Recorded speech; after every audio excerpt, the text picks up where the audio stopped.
झंडा लेकर घूमे, लेकिन अपने बच्चों के लिए कभी कुछ न खा पाए।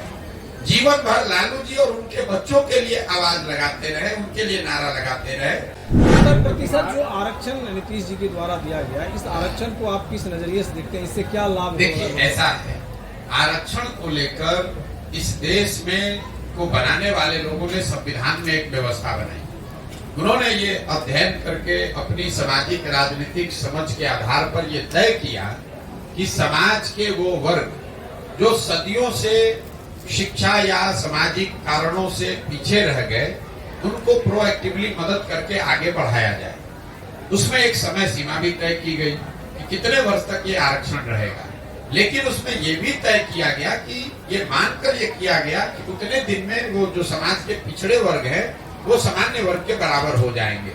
तो आरक्षण बना रहना चाहिए, बिल्कुल इसके पक्ष में है।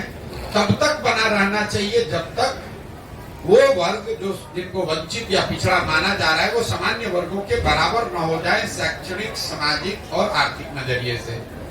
तीसरा, आपने कहा कि जो आरक्षण बढ़ाया घटाया, ये तो लालू नीतीश जैसे जो नेता हैं आरक्षण का विशुद्ध प्रयोग अपने राजनीतिक हित के लिए करते हैं। मैं आपको एक आंकड़ा दे देता हूं।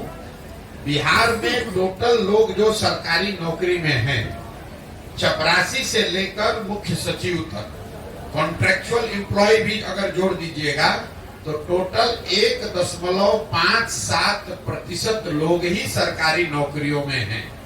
इसको याद रखिए, 13 करोड़ की आबादी है जिसमें करीब करीब 1.5% लोग सरकारी नौकरी में हैं।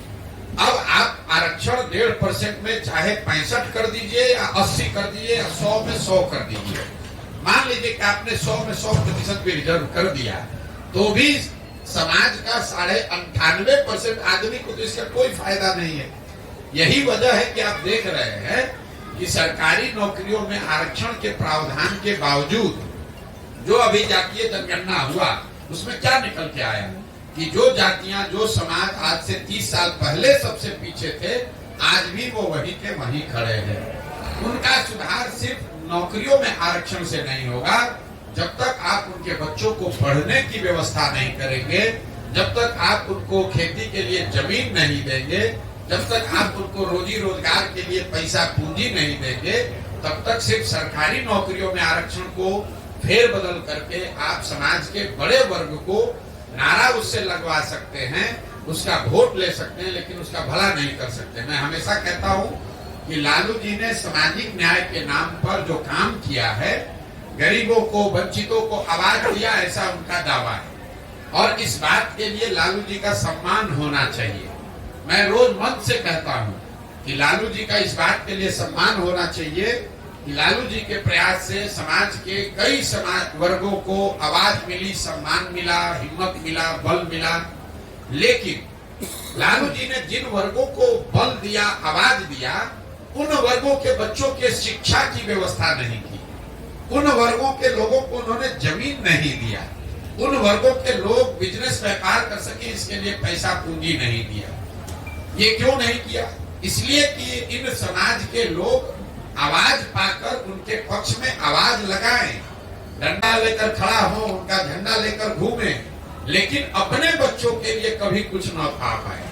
जीवन भर लालू जी और उनके बच्चों के लिए आवाज लगाते रहे, उनके लिए नारा लगाते रहे। तो ये सामाजिक न्याय का एक पहलू है जिसको आपको हमको समझना है। जहां सामाजिक न्याय में सामाजिक स्वतंत्रता और जो बोल बताते हैं कि हमने आपको आवाज दे दिया, उस बात को काटने की जरूरत नहीं है। लेकिन लालू जी ने किसी वंचित समाज के गांव में, किसी महादलित परिवार के गांव में, पंचायत में स्कूल की व्यवस्था नहीं की। इस पूरे राज्य में लालू जी ने कभी भूमि सुधार की चर्चा नहीं की। इस पूरे राज्य में लालू जी ने कभी कोई ऐसी व्यवस्था नहीं की कि बैंकों से इन गरीब वंचित समाज के लोगों को सस्ते दर पर ऋण मिले ताकि वो रोजी रोजगार कर सके। इसके दो ही वजह हो सकते हैं, या तो लालू जी की इसकी समझ नहीं थी, या फिर लालू जी की राजनीतिक चातुर्यता इतनी है कि इन समाज को आवाज तो दो, लेकिन इनको पढ़ाई मत दो, इनको शिक्षा मत, इनको जमीन मत दो, इनको रोजगार मत दो, ताकि ये जीवन भर भीड़ बनकर मेरा और मेरे बच्चों का झंडा लेकर घूमते रहे, हम राजा बने रहे और ये सब हमारा जय जयकार करने वाली जनता